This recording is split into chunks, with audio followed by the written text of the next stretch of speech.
Hai semuanya, jumpa lagi di channel DT TV.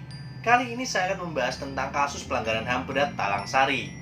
Mungkin kalian asing mendengar tragedi ini, dikarenakan kasus pelanggaran HAM berat Talang Sari sudah terjadi lebih dari 30 tahun lalu, dan kasusnya tidak pernah selesai hingga sekarang. Nah, bagaimana kasusnya? Langsung saja kita simak. Tragedi Talang Sari 1989 adalah kasus pelanggaran HAM berat masa lalu yang terjadi pada tanggal 7 Februari 1989 di Desa Dusun Talang Sari. Peristiwa ini merupakan dampak dari penerapan asas tunggal Pancasila di masa Orde Baru. Karena pada saat itu, Dewan Perwakilan Rakyat menyetujui usulan pemerintahan Orde Baru untuk memberlakukan Undang-Undang Nomor 3/1985 pada 19 Februari 1985. Undang-undang itu mengharuskan semua partai politik di Indonesia untuk berasas tunggal Pancasila. Undang-undang itu sekaligus menggantikan Undang-Undang Nomor 3/1975 yang memperbolehkan partai mengusung asas lain selain Pancasila. Sejak berlakunya undang-undang baru itu, hanya berasaskan Pancasila lah yang boleh ada di Indonesia.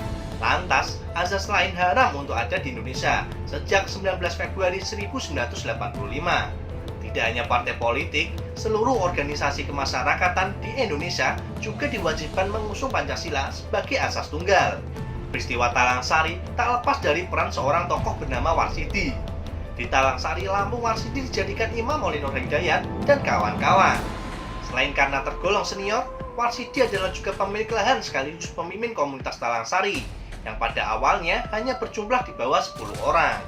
Nah, Nur Hidayat adalah bagian dari gerakan Usroh Abdullah Sungkar yang paling dicari aparat Orde Baru. Karena dicari-cari oleh aparat Orde Baru, lantas Nur Hidayat kabur ke Lampung dan ditampung oleh Warsidi. Setelah beberapa waktu, mereka berambisi membangun kampung Islam agar dapat menerapkan syariat Islam dalam kehidupan sehari-hari. Mereka bekerja sama dengan kelompok pengajian Warsidi untuk menggabungkan program kerja membangun kampung Islam dan berencana sama-sama mendirikan pondok pesantren di Cihideng. Eksodus orang-orang ke Lampung yang dilindungi Warsidi lalu menjadi masalah. Keberadaan mereka dicurigai pemerintah sebagai gerakan subversif. Pemerintah berdalih bahwa kelompok Warsidi mengajarkan ajaran sesat karena membangun komunitas yang tertutup dan tidak berinteraksi dengan masyarakat pada umumnya. Padahal, sedari awal mereka memang hanya ingin membangun kampung yang bisa dengan leluasa menerapkan ajaran atau syariat Islam yang diyakini. Lantas, Camat W. Jepara Zulkifli Malik menulis laporan yang ditunjukkan kepada Komandan Rayon Militer W. Jepara Kapten Sutiman.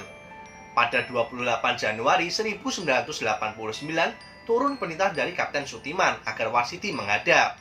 Kepala desa tempat Warsidi tinggal pun kebagian tugas dari Sutiman mengawasi gerak-gerik Warsidi.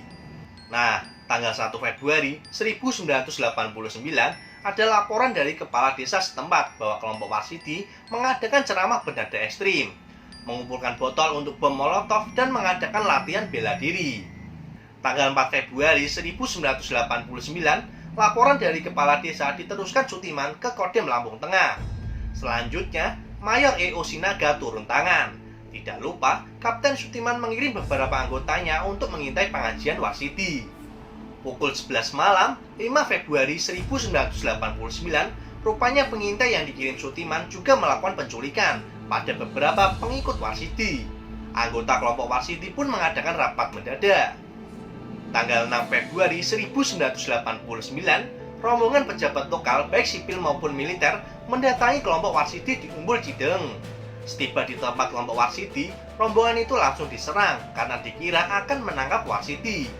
Dalam bentrokan itu, Kapten Sutiman tewas. Tidak lama setelah itu di tempat lain, prajurit 1 Budi dibunuh Rianto, pengikut Warsidi yang kesal dengan kedatangan pejabat lokal yang datang. Tengah malam menjelang 7 Februari 1989, Kolonel Hendro Priyono memimpin pasukan yang terdiri dari 3 peleton batalion 143 dan 1 peleton Brimob. Pukul 4, tanggal 7 Februari 1989, pasukan menyerbu Umbul Cideng. Sebagaimana dilaporkan majalah Tempo edisi 18 Februari 1989, sebanyak 246 pengikut Warsidi tewas, termasuk Warsidi sendiri. Nah, Menurut laporan Kontras, pasukan yang dipimpin Hendro Priyono dilengkapi senjata modern M16, bom pembakar, granat, dan 2 buah helikopter yang membentengi arah barat. Melihat penyerbuan terencana dan besar-besaran, dan tidak ada jalan keluar bagi jemaah untuk menyelamatkan diri, mereka yang bisa membentengi diri dengan membekali senjata seadanya. Ibu Saudah, salah seorang saksi mata dari kelompok Warsidi yang masih hidup, memberi kesaksian bahwa pada pagi hari ia sudah melihat sekitar 80 orang mayat yang bergelimpangan di sana-sini hasil serangan aparat. Setelah dikumpulkan, sekitar 20 ibu-ibu dan anak-anak dipukul dan ditarik jilbabnya sambil dimaki-maki aparat yang menyebutkan ini istri-istri PKI. Tak hanya itu, di depan jamaah, seorang tentara mengatakan perempuan dan anak-anak juga harus dihabisi karena dikhawatirkan akan tumbuh lagi nantinya. Nah, masih menurut investigasi Kontras, seorang bocah lelaki dari kelompok Warsidi bernama Ahmad yang berumur sekitar 10 tahun dipaksa menyiramkan bensin ke arah pondok-pondok dan membakarnya. Di bawah ancaman senjata aparat, Ahmad berturut-turut diperintahkan untuk membakar rumah Jayus, Ibu Saudah, pondok pesantren, dan bangunan-bangunan yang diduga berisi 80-100 orang. Tragedi Talang Sari disebut Komnas HAM sebagai pelanggaran HAM berat masa lalu, karena peristiwanya terjadi secara meluas dan sistematis yang berbeda dengan kejahatan biasa. Tahun 2001, korban pelanggaran HAM Talang Sari mendesak Komisi Nasional Hak Asasi Manusia untuk segera membentuk KPP HAM. Berdasarkan rekomendasi rapat paripurna tanggal 23 Februari, dibentuk tim penyelidikan berdasarkan Undang-Undang Nomor 39 Tahun 1999. Tim mulai bekerja pada akhir Maret hingga awal April 2005. Setelah Komnas HAM turun lapangan pada Juni 2005, ditemukan adanya pelanggaran HAM berat. Banyak kendala dalam penyelidikan, karena fokus para korban banyak yang terpecah belah, karena sebagian ada yang melakukan islah dengan Hendro Priyono sejak tahun 1999. Mantan jemaah Warsidi yang melakukan islah tersebut menghalangi warga lain yang ingin mencari keadilan lewat pengungkapan kebenaran dan pengadilan HAM. Selain itu, di Talang Sari juga mulai ada pengajian yang digelar oleh Hendro Priyono yang penceramahnya selalu menyuarakan larangan untuk mengungkap kasus Talang Sari 1989. Setelah Komnas HAM mengeluarkan laporan penyelidikan, berkas diserahkan ke Kejaksaan Agung. Namun, Kejaksaan Agung menolak semua berkas tersebut karena dianggap kurang bukti formil dan material. Pada 20 Februari 2019, terjadi deklarasi damai Talang Sari yang diinisiasi oleh Tim Terpadu Penanganan Pelanggaran HAM dari Kementerian Koordinator Bidang Politik, Hukum, dan Keamanan. Deklarasi yang tak melibatkan korban sama sekali tersebut mendapatkan penolakan dari korban dan masyarakat sipil karena poin yang disebutkan dalam deklarasi damai berupa pembangunan fasilitas umum adalah hak warga negara pada umumnya dan bukan merupakan kompensasi khusus pada korban. Pada tanggal 13 Desember 2019, pihak korban yang didampingi oleh Kontras dan Amnesty International melaporkan ke pihak Ombudsman. Lantas, pihak Ombudsman mengumumkan bahwa deklarasi damai Talang Sari dinyatakan malah administrasi. Dengan adanya pernyataan tersebut, maka korban Talang Sari masih harus berjuang memperoleh haknya atas keadilan dan kebenaran dari negara.